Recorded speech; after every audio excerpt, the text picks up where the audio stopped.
welcome to my class. Selamat datang di RX Channel. Kali ini kita akan membahas algoritma anemia. Tapi sebelum itu, silakan like, share, dan subscribe. Jangan lupa aktifkan lonceng notifikasinya agar kalian dapat terus mendapatkan informasi terbaru dari channel ini. Algoritma anemia merupakan suatu konsep yang dibuat untuk memudahkan mendiagnosis anemia dengan membedakan jenis anemia dan mencocokkan dari hasil pemeriksaan yang didapatkan, salah satunya yaitu MCV. Apa sih itu MCV? MCV adalah perhitungan dasar-dasar sel darah merah. Adapun indikasi saat MCV tinggi yaitu yang pertama, kadar B12 rendah dan kadar asam folat normal, maka terjadi defisiensi atau kekurangan B12. Yang kedua, ketika kadar B12 normal dan asam folat rendah, maka terjadi defisiensi atau kekurangan asam folat. Dan yang ketiga, saat kadar B12 normal dan kadar asam folat normal, maka dapat mempertimbangkan anemia akibat obat, penyakit hati, hipotiroid, yang dimana hipotiroid merupakan suatu kondisi di mana kelenjar tiroid tidak menghasilkan hormon tiroid yang cukup dan juga berakibat retikulositosis, di mana sel darah merah yang masih muda tidak berinti dan berasal dari proses pematangan normoblas di sumsum tulang.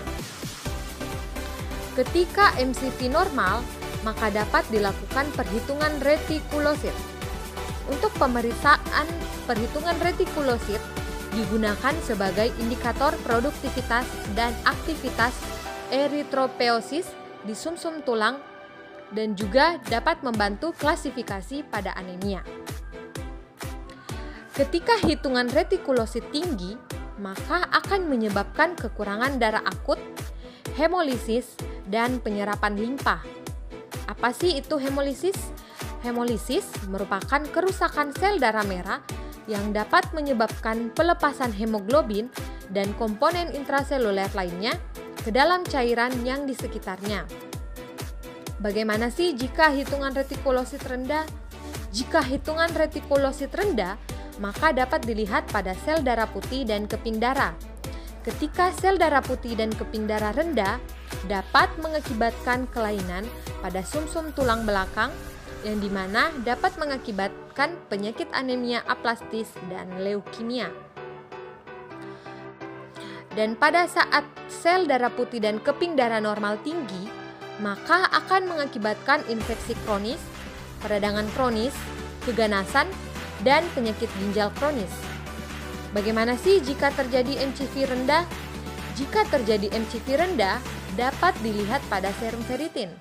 Saat serum ferritin normal atau tinggi, maka dilakukan TIBC atau Total Iron Binding Capacity Test, atau dalam bahasa Indonesia diartikan sebagai uji kapasitas penyikatan besi total.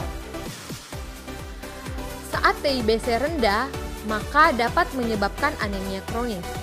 Ketika TIBC normal atau tinggi, maka dapat dilakukan pemeriksaan lanjut untuk keracunan timbal, talasemia, dan siderolastik.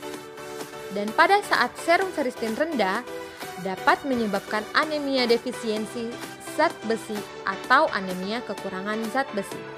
Sekian materi algoritma farmakoterapi anemia.